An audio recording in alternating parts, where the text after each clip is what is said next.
The Tombs of Anak, Chapter 2. The darkness was settling quickly now. They hurried back the way they had come, stumbling over loose rocks and groping their way along. "What do you make of it, Doc?" Bill asked. "Well," mused Dr. Cooper, "what the old goatherd had to say seems to fit all the other local traditions." "You mean all the tales and rumors about a ghost?" Lila asked. "Ha Rafa," said Jay, and he didn't like the sound of it. "But we have tangible evidence of something," Dr. Cooper added. "The loss of the goatherd's leg, our missing man, and that cut rope, not to mention that, singing." "But a ghost?" asked Jeff. Dr. Cooper thoughtfully reviewed what they had learned from the goatherd. The darkest of shadows, a cruel, tyrannical ghost who eats men, towers to the heavens, sings one melody consistently enough for the goatherd to learn it, who inhabits the earth under that dig, who fills the local natives with terror, who is revered and worshipped as a deity. "Now that's some kind of spook," said Bill. They reached the valley floor just as a golden, glowing moon peeked over the hills and flooded the valley with amber. The hot, dry air lay very still between the hills. The quietness of the night was unsettling.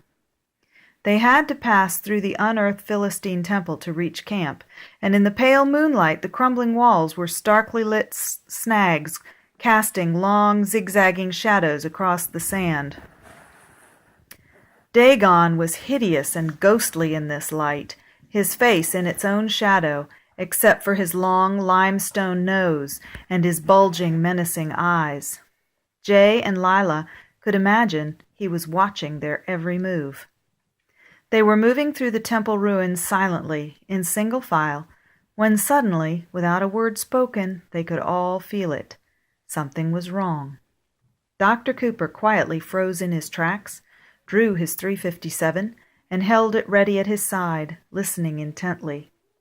The others halted and stood still. Bill gripped his rifle in readiness.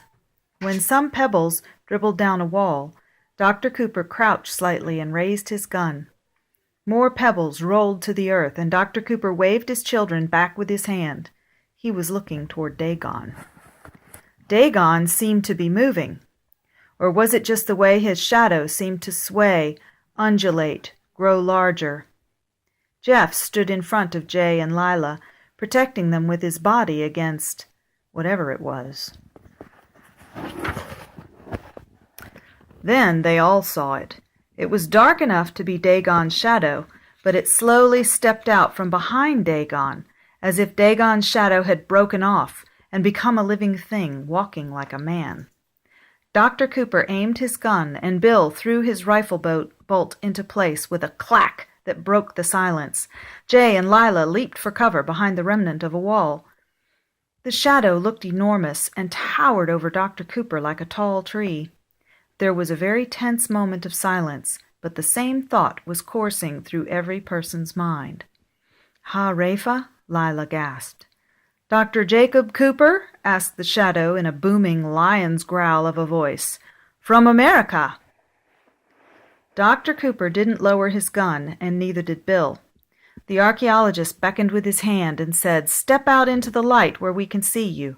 Identify yourself." The shadow obeyed and stepped into the radiance of the rising moon. It was a very large man, dressed in dirty tan fatigues and a hat with a wide, drooping brim. He was carrying a very formidable-looking rifle, had an ammunition belt across his barrel-sized chest, and looked like some kind of terrorist. "You were expecting a ghost?" the man asked, and then his big chest quaked with a chuckle. "A visit from Ha Rafa?" The chuckle stopped abruptly, and the man became very stern. "Had I been the ghost, you would certainly all be dead by now. You should have fired at me when you had the chance." "Who are you?" Dr. Cooper asked impatiently. "The name is Talmai Ben Arba of Gath," the man said, offering his gloved hand. Dr. Cooper thought for a moment, then lowered his gun, shook the big hand, and asked, "And just what is your business here?" "I would say, Doctor, that you've taken quite a task upon yourself, a task to which you may not be equal." I've been watching your struggles here for some time now, and I think you need another resource. I'm a native of the area, Doctor. I know this place, its moods, its dangers, its superstitions, and its people. I have come to offer my services." "Well, I hope you won't misunderstand," Dr. Cooper said slowly and cautiously, "but the businessmen who hired us already sent one man to help spur us on, and now he's lost and possibly dead. I can't be responsible for any more tag-alongs." The big man's answer was gruff. Mr. Jerry Frieden was, as you say, a tag-along, and he got exactly what he asked for in his foolishness. As for Talmai Ben Arba, he can look after himself. He added with a glint in his eyes, "As we all must do. Isn't that true, Doctor? I understand you have received no assurance of protection or assistance from the government, and your not-so-generous employers, Mr. Pippin and Mr. Andrews, have offered you no favors either in equipment or manpower. You, your 2 men, and your 2 children are left here to fend for yourselves, yes? And to perform miracles, I'm sure you know that, too." Ben Arba threw his head back and roared out a laugh that carried into the hills. "Ah, yes, Dr. Cooper, the treasure that Mr. Pippin is so convinced is here. You, a Christian man who cares nothing for riches, are now expected to produce a treasure while all you seek is knowledge. Such is life in the world of business, yes?" Dr. Cooper called behind him, "Jeff, Jay, and Lila, bring out climbing gear and some lights." The 3 went into action.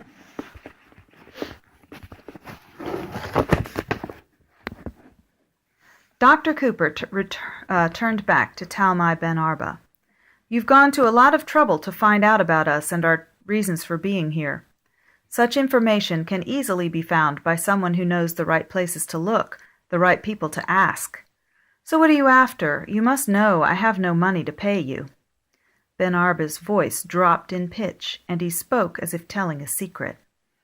"I believe in the treasure too, Dr. Cooper. Pippin and Andrews may think they own you, but they do not own me, and neither do they own the ground we stand on. Whatever riches may be found will go to the man who finds them, and I intend to be that man. We can help each other. I offer you my knowledge and prowess in exchange for a fair portion of the riches you may find. You will gain knowledge. I will become rich." Dr. Cooper sighed and looked at the ground. "Greed," he said mournfully. "I think I've seen about all I can stand." Ben Arba had no time for little sermons. "What is your answer, Doctor?" "Mr. Ben Arba, if you're asking for a share of riches that may not even exist. And as for any knowledge and prowess you think you can offer me, you've shown me nothing so far, nor have you shown me why I would even need them." Just then, one lone, far-away voice, like that of a ghostly wolf, began to cry out a quiet but mournful tune, a slow and steady succession of notes that rose and fell like a funeral dirge. Dr. Cooper and Ben Arba froze as the sound reached their ears. Bill held his rifle tightly and listened, watching warily on every side. Jeff, Jay, and Lila became statues by the supply hut when the sound came to them. Jay and Lila looked at Jeff, and he nodded silently as if to say, "Yeah, that's what we heard." Dr. Cooper looked at Bill, and Bill spoke very quietly. "Yeah, that's it. That's the sound.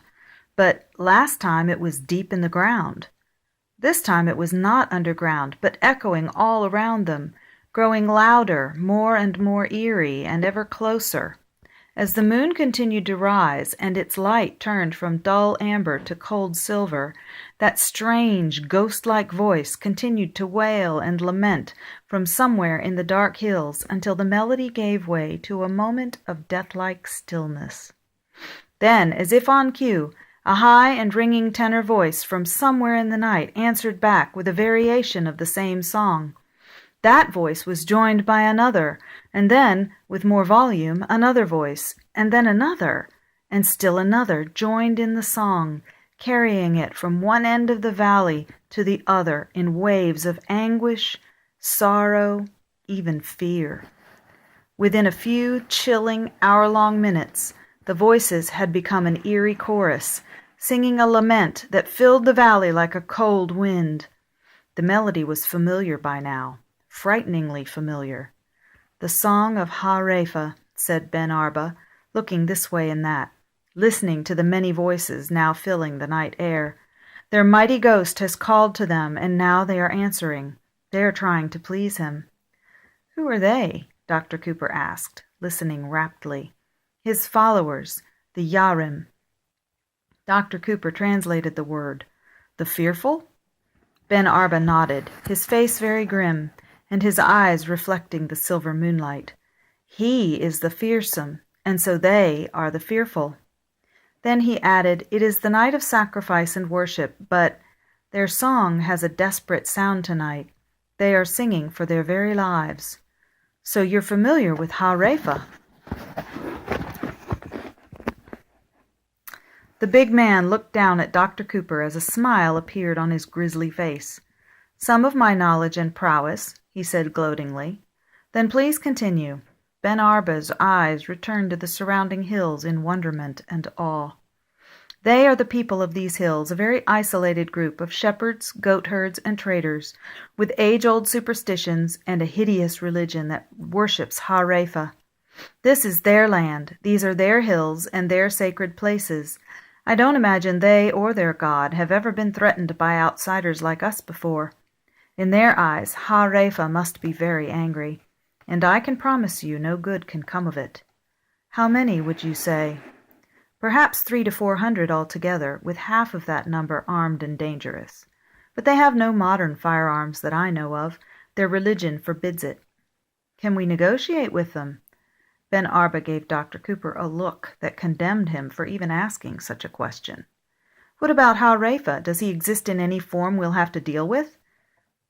Ben Arba was impressed with that question. "You are not a skeptic, Doctor?" "I'm a believer in the God of Israel, in his heavenly messengers, and in evil spirits as well." Ben Arba said, still looking toward the surrounding hills. "There is something out there, and I do believe in it." Then he chuckled. "But I am also a believer in Talmai Ben Arba. He can deal with anyone or anything that comes his way." "Even a ghost?" Ben Arba sneered. "Let him show himself, and then I'll decide. We can all decide." Then he added, "Which may very well happen if we remain here and continue to tread on Ha-Repha's ground." As the eerie music continued to echo around them, Jay, Lila, and Jeff returned from the supply hut with ropes, climbing gear, and lights. Dr. Cooper beckoned to them to approach. "This is the rest of the team," he told Ben Arba. Some quick introductions were exchanged, and then Dr. Cooper pressed on to urgent business. "If you wish to further demonstrate what use you might be, you can appease all these Yarim so we can go about rescuing Jerry. Regardless of them or their god, we have to go down after him." "Ha! The Yarim," said Ben Arba in disgust. "Let them live up to their name." With a swift movement, he pointed his rifle into the air and fired 2 rounds. The sound of the blasts rang the valley like a bell and broke the chorus of voices into startled disarray. Ben Arba threw his head back and let out a fierce roar that cut the song short as if with a blade. Now there was a deathly silence. "Back into the hills with you," he shouted, and the Cooper party could hear the fading sounds of scrambling footsteps high in the rocks. For a moment no one could think of a word to say. Ben Arba was glad for that, for it made him feel he had impressed them. "Another sample of my prowess," he informed Dr. Cooper. "And now for another sample of my knowledge. You should think twice before you enter the shaft. The same will happen to you as happened to your pitiful tag-along." Before anyone could ask what he was talking about, Ben Arba stepped over to the deep, mysterious hole that had swallowed up Jerry Frieden and shined his powerful flashlight into its bottomless depths. "It's a ventilation shaft," he explained, "a perfect trap for a full-sized man. You would be squeezed in, unable to move, unable to defend yourself if something should attack you." "How did you know what it was?" Jay asked. The big man examined Jay and Lila for the first time and asked Dr. Cooper, "Why do you bring children to such a place as this?" "They are quite skilled and competent," Dr. Cooper retorted, "and Jay's question is a fair one." The dark eyes glimmered with a strange fierceness as Ben Arba answered, "I will tell you only what you need to know when you need to know it, and not before. I have to be sure you will always need me." Then he looked at Jay and Lila again and said, "Doctor, they are small." Jay piped up, "Sure, and that might be a good thing." He went to the edge of the hole and sized it up. "I'm small, Talmai Ben Arba, but I'm a fighter, and I wouldn't get stuck in there." Ben Arba got a very strange look of glee in his eye as he turned to Dr. Cooper. "Yes, yes, send him first. He will have more freedom to squirm and fight in the shaft. Once he reaches the bottom, he can look out for any dangers and warn you." Dr. Cooper was about to object, but he held his peace and considered the idea carefully. Jay and Lila just stood at the edge of the pit and shined their lights into it. It was a tight little hole. Dr. Cooper asked Bill and Jeff, "What was it Jerry said right before you lost him?" "Something about a room down there," said Bill. "And then?"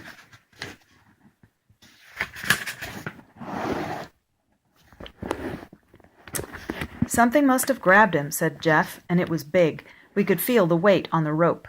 "Ha, Rafa," Ben Arba said simply. Dr. Cooper joined Jay and Lila at the edge of the shaft, looked down into that deep, dark well, and then asked them, "Well, what do you think?" "It might be okay if you send a lantern down first," said Jay. "That way I can see what's below me." Bill was ready to try it. He prepared a propane lantern on a long rope and started lowering it down slowly. They all watched it descend foot by foot, clunking against the walls of the shaft occasionally and casting a ring of light around itself.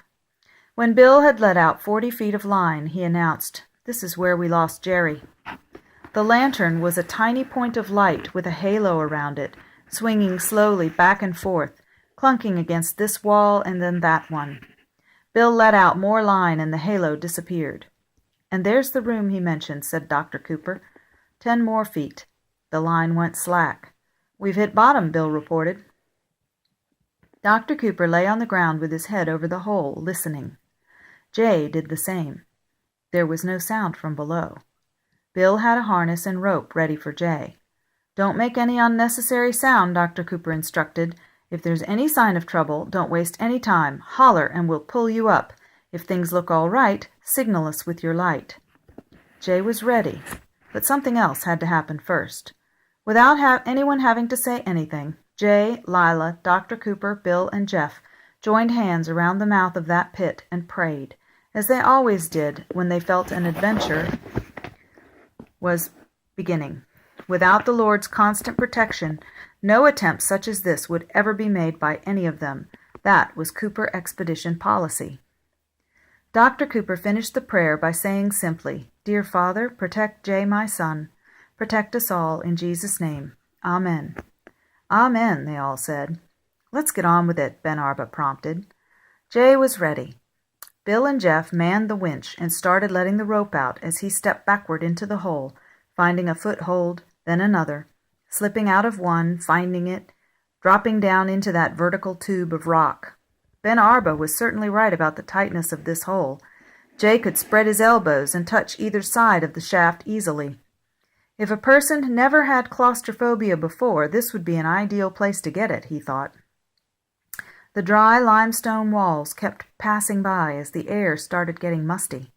Jay could smell old, earthy smells coming up from beneath him, carried on a steady, cool, upward draft.